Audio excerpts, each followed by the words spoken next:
Everyone's glued to America's ballooning national debt. But here's the twist almost nobody talks about. China, the world's lender in so many headlines, may actually be carrying far more debt than the US. The catch isn't a single headline number. It's how the liabilities are sliced up and tucked away. A bit at the central level, a big slab at provinces and cities, another layer inside state-owned enterprises, plus special vehicles that park debt off the official books. Stitch those pieces together, and the picture looks nothing like the simple America borrows, China lends story. On the surface, China's government debt looks tidy, lower than the US or Japan. Dig deeper, and you run into huge local government obligations, highly levered SOEs, and a semi-public finance ecosystem that does a lot of borrowing in the shadows. In some wide lens estimates, once you add it all up, the public and para-public burden can top 300% of GDP, and potentially more if true GDP is overstated, as several researchers suspect. So how dangerous is this really? Why are Chinese government bond yields so low for what appears to be higher macro risk? Why does headline inflation stay tame while asset prices blow up like a balloon? And in a US-China face-off, does anyone actually win? Or are both sides stuck with different versions of the same problem? Stick around for the full picture. How the debt is created, which channels are most likely to snap, 12 to 24-month scenarios, and the shock absorbers that might keep China from a system-wide crisis. Why is it easy to misunderstand if you only look at central public debt? China's financial system has a completely different architecture from the US. The state is not only at the government level, but also deeply embedded in banks, businesses, and local governments. Therefore, debt obligations are not concentrated on one balance sheet, but are divided into many legal entities, making the overall picture easily blurred. 5 core pieces to grasp. First, who is actually borrowing? The central government issuing treasury bonds is the most visible, transparent part. But localities are the drivers of infrastructure projects. To avoid exceeding the debt ceiling, they use urban finance companies, abbreviated as LGFVs, to borrow in their names, thereby pushing the obligations out of the budget book. State-owned enterprises, SOEs, both maximize revenue and pursue policy objectives, employment, social security, key industries. High leverage is a natural consequence. In total, if we only look at each piece, we see no problem. But when put together, it is a very large public semi-public debt. Second is the quality of data and reporting motives. Provincial municipal data shows unevenness. Even international statistics depend on domestic reporting. Local authorities have an incentive to smooth GDP performance, investment rates, and project progress to meet targets. This leads to 2 distortions. The GDP denominator can be inflated, making the debt-our GDP ratio look better than it actually is, and potential debt obligations through LGFV, cross-guarantees, etc., are recorded late or incompletely. Third is capital locked in the country and abnormally low interest rates. Capital controls restrict cash outflows, causing domestic savings to be recycled into bonds, policy credit, and asset management products distributed by state-owned banks. In the context of few attractive alternative channels, volatile stock market, intervention risks, domestic demand for government bonds/semi-public instruments remains high, pushing yields down, a rare occurrence in a completely free market. Fourth is households. High savings, low consumption, real estate attracts capital. The proportion of household consumption in GDP is unusually low compared to the size of the economy. Low confidence in stocks, limited alternative investment channels, making real estate the main asset, household savings and credit flow into real estate. Price pressure is therefore not in the CPI basket, consumer goods, but swells in assets, land house. As a result, the economy may lack spending motivation, while the leverage related to real estate is increasingly large. And finally, there is the flip side of the large but not easily convertible state assets. The government holds land use rights, long-term leases, shares in SOEs, and infrastructure and utilities with stable cash flows. This is a net asset buffer that helps reduce the risk of public default. However, liquidity and divestment prices depend on the cycle and market sentiment. Large-scale sales are easy to inflate. In addition, there is an interest rate differential. The central government borrows cheaply, but localities, LGFVs/SOEs, often have to bear significantly higher interest rates, causing risks to concentrate at the lower levels. So how to read the rest correctly if you want to invest in a large but unstable market like China? Don't get caught up in a single debt number. Follow the flow of risk, from debt spread mechanisms to why government bond yields are low in a high-risk macro environment, to stray inflation, to asset prices, to fulcrums, state assets, monetary policy, versus constraints, liquidity, interest rate differentials. This framework helps us assess the ability to withstand a shock over 12 to 24 months instead of arguing right or wrong around a ratio.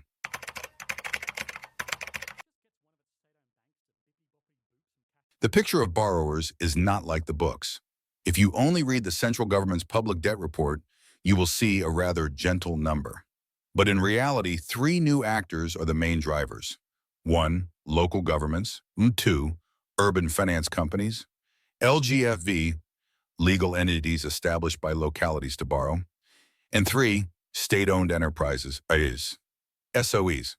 This trio creates a credit cycle in which the final obligation is still anchored to the expanded state sector, just not shown on the balance sheet of the Ministry of Finance. 1. Localities and LGFV. Debt goes around to exceed the ceiling. Growth engine, the competition target system, GDP, investment, employment, makes provincial municipal leaders prioritize large-scale infrastructure to pull GDP. Legal constraints. Local budgets are limited in bond issuance. Therefore, LGFVs take out loans from banks, issue corporate bonds, receive trusts, or sell asset management products, WMPs. On paper, it is corporate debt, but the actual cash flow to repay the debt comes from land, fees, and transfers controlled by the locality. Collateral, LGFVs often pledge land use rights or future revenue streams, tolls, fees, making the land credit cycle tighter. When land revenue stagnate and project cash flow is short, LGFVs have to roll over their debts at higher costs. 2. SOEs, the arm that does both business and policy. SOEs are responsible for infrastructure, energy, construction, finance, etc. Profit targets are often behind policy targets, maintaining employment, stabilizing prices, ensuring industry security. Because of bailout expectations, SOEs easily access cheap credit from state-owned banks and bonds, thereby increasing leverage. Their debt is recorded as corporate debt, but when problems arise, the final burden often falls on the state. Direct/indirect guarantees, recapitalization, debt swaps, etc. 3. Why is it called hidden debt? Legal fragmentation. Obligations are scattered across LGFVs, SOEs, SPVs, trust funds, resulting in no consolidated table that fully reflects public risks. Accounting classification has many items that are not recorded as budget debt, so they do not enter the public debt ceiling, but the risk is transferred to the budget when the project has a revenue shortfall. Intermediate products, WMPs/trusts mobilize capital for LGFVs, SOEs, blurring the line between household deposits and risky lending. Interest rate differential. The central government borrows very cheaply, while localities, LGFVs, SOEs can borrow expensively, even in double digits. Interest costs accumulate at the lower levels, but risks bounce back to the upper levels when a crisis occurs. 4. The mechanism of bloating over time makes the growth model rely on investment. To meet targets, localities borrow more for new projects. The cash flow to repay debts depends on future land/fee revenue, leading to new debts piling up on old debts. Cheap and available credit allows state-owned banks to prioritize targets over pure risk pricing. When CPI is low, real interest rates are more attractive to borrow, activating more leverage. Real estate acts as a battery. Rising house land prices help reevaluate mortgaged assets, allowing more borrowing. When the market cools, the leverage effect reverses, and the pressure shows its true form. Smoothing reports. If GDP is rounded off for beauty, the denominator swells. The debt-GDP ratio looks safe at first glance, slowing down policy response. 5. Warning signs to watch for. Local land revenue, auction of land use rights, change of purpose, etc. Yield spreads between central government bonds and LGFV/SOE instruments. Maturity extensions, debt swaps, and defaults in WMP/was trust products. Infrastructure project cash flows, tolls, utility charges, relative to interest costs. The result? Hidden debt is not an accident of one day, but a result of the incentive structure. Growth targets, cheap credit, land as collateral, and bailout expectations. When one link weakens, especially land real estate, the entire payment chain immediately strains.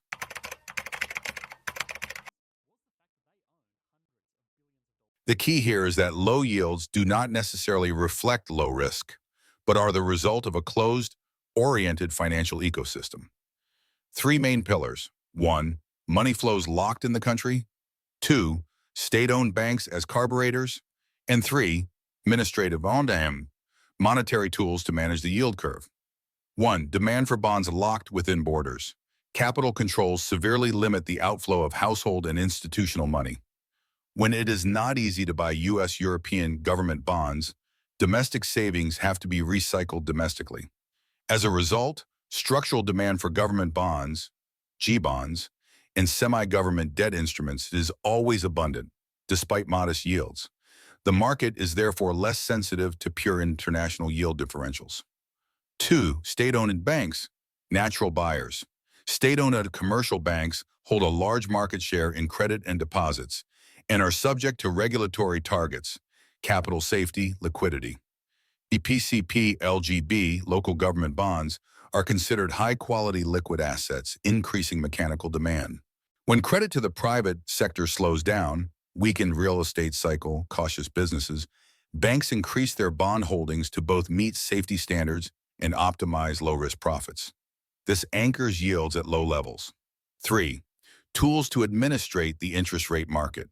In addition to policy interest rates, authorities use open market operations, repo, MLF, targeted refinancing, and window guidance to shape the yield curve. When necessary, priority can be given to issuing favorable maturities, regulating the demand of key investors, or shifting liquidity by maturity so that the target yield does not slip.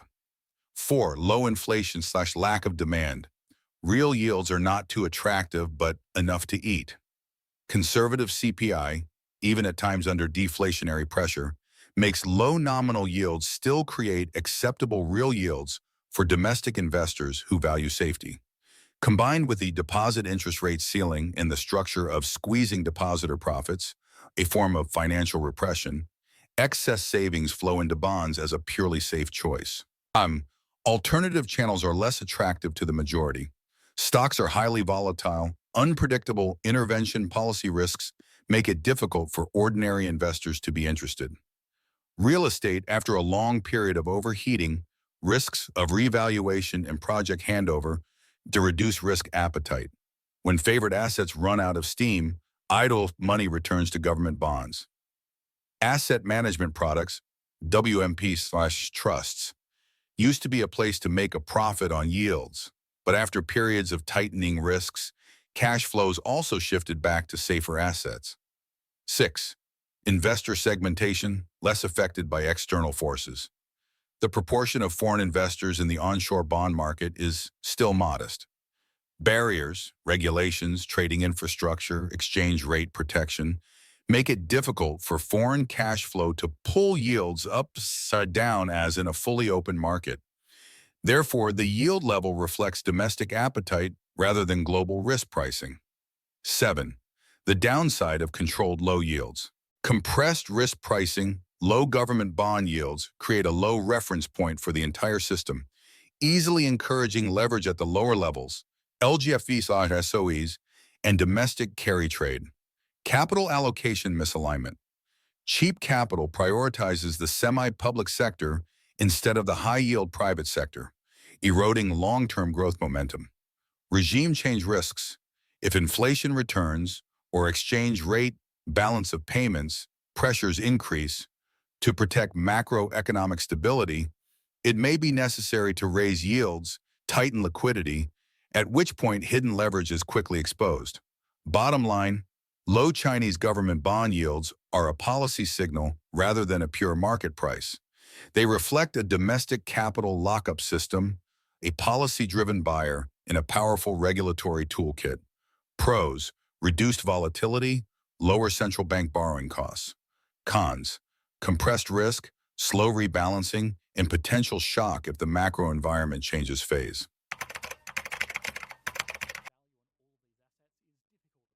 The core paradox: Chinese households save very high but spend weakly, while asset prices, especially real estate, are inflated and CPI is mild. This is not accidental, but the result of the structure of investment channels, credit, and policies that have lasted for many years. 1.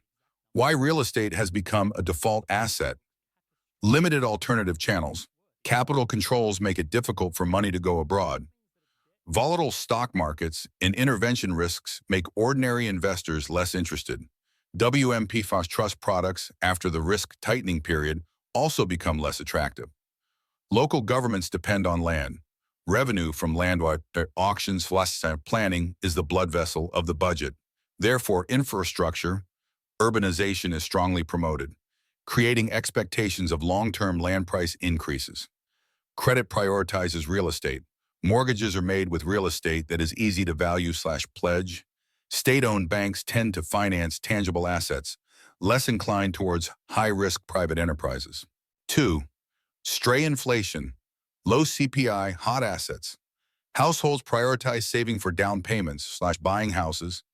Demand for consumer goods and services does not increase, keeping CPI at a conservative level.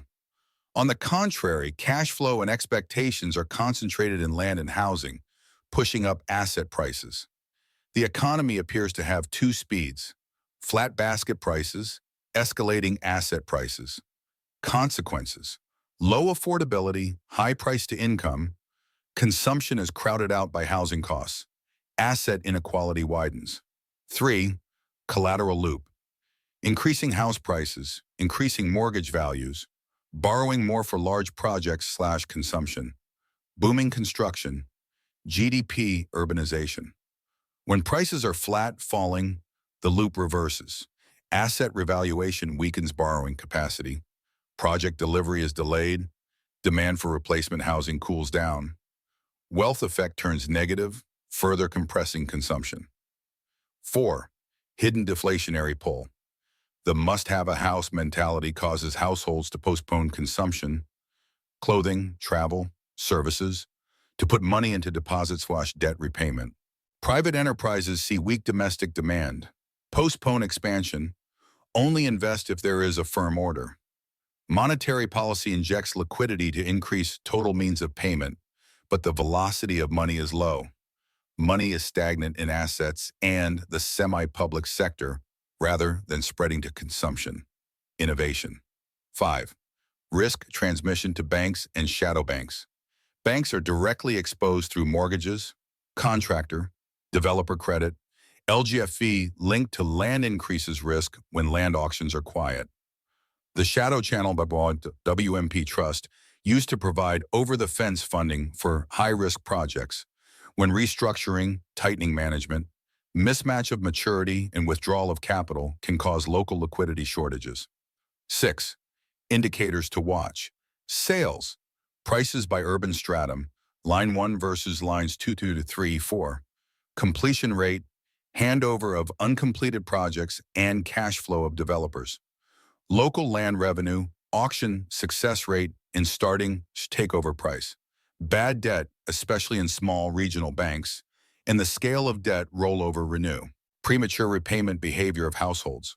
When interest rates are low, reduced demand for new loans. As a result, real estate is a short-term shock absorber, job supply, collateral, but also an amplifier when the cycle reverses. To rebalance, we need to raise the share of household income, strengthen Social Security to reduce incentives for defensive saving, expand alternative investment channels, and reform capital markets. things that cannot be done overnight.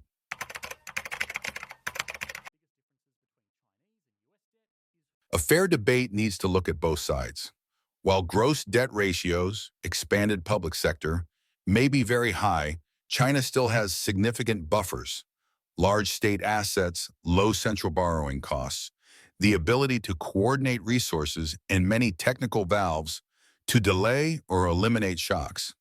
Let's mention some examples. 1. Net assets of the public sector. Land and long-term land use rights with huge assets that the state can convert into revenue, auction, extension, change of purpose, or collateral for refining and financing structures. SOE shares in infrastructure utilities. Long-term cash flow portfolios. Electricity, water, railways, telecommunications. When needed, partial divestment, secondary offerings, mixed ownership, can be done to compensate for fiscal deficit without trading off absolute control. Practical implications. Unlike many high-debt economies with low public assets, China has a positive net worth at the aggregate level. This is why other countries' debt thresholds cannot be applied mechanically. 2. Low central interest rates and a structure of government bond buyers anchored at low yields thanks to stable domestic demand, state-owned banks, insurance companies, policy institutions, and regulatory tools. OMO, MLF, window guidance. The result is a manageable central debt servicing cost, creating a reference interest rate framework that helps implement restructuring at the lower level, although with differences. 3. Extend stretch swap toolbox, extend and pretend, but with control. LGFV debt swap, longer-term local bonds, lower coupons, bridging mechanism for real estate, handover support fund, priority credit for near-completion projects, repurchasing inventory for social housing, targeted recapitalization, MLF TMLF channel, repo, policy credit through policy banks. Limit orientation for key investors to absorb new issuance. AMC and NPL handling, transfer bad debt to asset management companies, extend loss recognition to avoid contagion, shock. 4. Ability to exchange assets for time. Sale, leaseback, securitization, exploit infrastructure cash flow, toll/utility through domestic ABS/REITs to collect cash without selling off control rights. Partial equitization of SOEs, additional listing, selling small shares to diversify capital sources, avoid pressure on the budget. 5. But fulcrum has conditions attached. Liquidity, ability to sell, large public assets, but difficult to divest quickly without devaluing. Massive divestment can undermine expectations. Moral hazard, rescuing LGFVs or SOEs too easily causes market discipline to fade and cumulative risks to reemerge. Interest rate mismatch, central bank is cheap, lower tier is still expensive. Interest burden still falls on locality if reform is half-hearted. Household and business psychology. If income/employment expectations are poor, private consumption and investment do not rebound, the deleveraging process will be prolonged. Demographics and productivity. Aging population, slowing marginal productivity will limit the speed of debt compensating growth. 6. Indicators to verify the cushion is still thick argument. Size of LGFV debt swap, local bonds and coupon rate after swap. Project handover progress thanks to bridge fund. Housing inventory ratio by urban line. Capital flow into infrastructure, REITs/ABS, first issuance interest rate, and spread compared to government bonds. Actual bad debt at small local banks and debt sale rate to AMC. Conclusion. China has technical space to delay, decelerate the shock, exchange assets for time, and reallocate credit. But the key value is the ability to restore household and private sector confidence. Otherwise, the process of controlled deleveraging will be long and bumpy. Brief message. The risks are not at the central level, where interest rates are cheap and there are natural buyers, but at the lower levels, local/LGFV, cyclical SOEs, Real estate in small and medium banks, shadow channels. When one link breaks, the pressure will spread back to the budget and the banking system. 1. The breakpoints that are easy to break are LGFV with local budgets, dependent on land or revenue, and fees/infrastructure revenue. When land auctions are quiet or prices fall, project cash flow shortages lead to debt rollover with higher coupons, leading to liquidity risks. Real estate. Developers and contractors. Handover and inventory issues persist. Each price cut weakens mortgage values, affecting household and bank credit. Small and medium-sized banks, or shadow banks, focus on locations. Loan portfolios are biased towards real estate. LGFV, prone to term mismatch, dependent on previous WMP boss trust. Cyclical SOEs, construction materials, marginal mining. Thin profit margins, large debts. If public orders shrink, cash flow may not be enough to cover interest. Household confidence. If income expectations are poor and house prices continue to adjust, the trend of early repayment and deferral of consumption will continue, weakening the recovery. 2. Typical transmission mechanism. Land stagnation causes LGFV to lack cash flow to roll over more expensive debt. Slow housing sales lead to developers cutting prices/postponing projects, leading to banks increasing provisions. WMP/trust capital withdrawals lead to local liquidity shortages, leading to asset sales at discounts. Public utility enterprises are under pressure on interest expenses, leading to requests for support or recapitalization, which increases the fiscal burden. Worsening expectations lead to a slowdown in private consumption or investment, leading to a hidden deflationary spiral. 3. Three scenarios for 12 to 24 months. The first scenario is controlled soft landing, most likely if policies are consistent. This scenario will maintain low yields, swap LGFV debt to long-term local bonds, and bridge funds to ensure house handover. Focus on the right rescue. Prioritize projects near completion. Purge the weakest developers. Increase infrastructure, OERIADS ABS, to attract long-term capital. Slightly increase consumption thanks to targeted credit and improved service labor market. Result? Low but stable growth, bad debt spread over time, no systemic shock. The second scenario is prolonged and covered, likely to happen if policies are half-hearted. Review, small-scale restructuring, chain debt extension, rollover. Real estate support not deep enough to reverse expectations. Banks continue to avoid risks. Private credit is sluggish. Stock market is sluggish. Consumption recovers weakly. The result is prolonged stagnation, very slow reduction of leverage. Risks accumulate in small pockets. Local banks, district-level wall, LGFV. The third scenario is regional credit event. Thick risk tail, but not the basis. A large LGFV local group defaults on its commitment, cross-default chain and WMP's trust. Some small banks are withdrawn. Strong intervention is needed. Targeted guarantees, merger of small banks, purchase of bad assets through AMC. The result is large short-term fluctuations. Stabilization returns if the response is fast, accurate, sufficient. 4. A set of early indicators to follow closely. Land revenue and successful auction rate by quarter. Difference in yields of government bonds versus LGFV SOE bonds. Volatility in the repo/interbank market. Unfinished house handover rate. Primary/secondary sale price by urban line. Bad debt and provisioning at small banks. Size of debt sale to AMC. Capital flow into infrastructure. REITs ABS. Initial issue interest rate. Consumer confidence index and small business. Service employment data. Final conclusion. The key is time. If the policy buys enough time for house handover, a debt swap, targeted refinancing, the economy can go through the narrow curve without a crash. But if expectations continue to deteriorate, the breaking point is likely to appear at LGFV, the small banks/shadow channel first.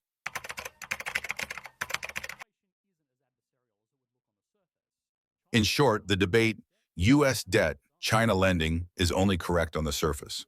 Behind the scenes, China is a matrix of layered debt. Cheap central, expensive local, LGFV, highly leveraged SOEs, tangled shadow channels. Low yields are mostly a policy signal. Inflation does not rise in the CPI basket, but flows into assets. And public assets are a thick but not bulletproof cushion. In the next 12 to 24 months, the controlled soft landing is still within reach if debt swaps are in place.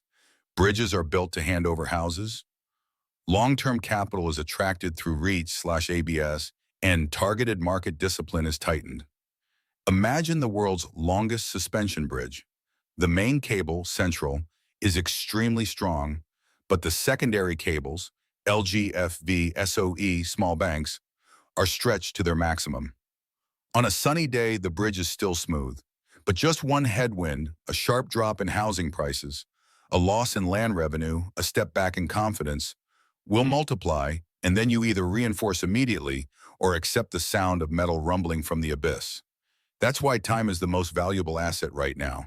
Exchange assets for time, but remember to exchange them in the right place. What do you think? Which LGFV will be the first cable to break? Lines 3, 4, or urban lines 2? Are domestic REITs ABS deep enough to bear the capital exchange, or are they just bandages to patch the cracks? If you have to choose a policy priority, handing over houses or swapping local debt, please comment below the video your perspective, counter-argument, and facts you want us to verify in the follow-up section. Don't be afraid to debate. The more diverse the community, the more handsome the content will be. If you find it useful, like the video so the algorithm knows we are worth staying, share with people interested in economics and finance, and subscribe plus turn on the bell to not miss the next analysis. Thank you for watching until the end.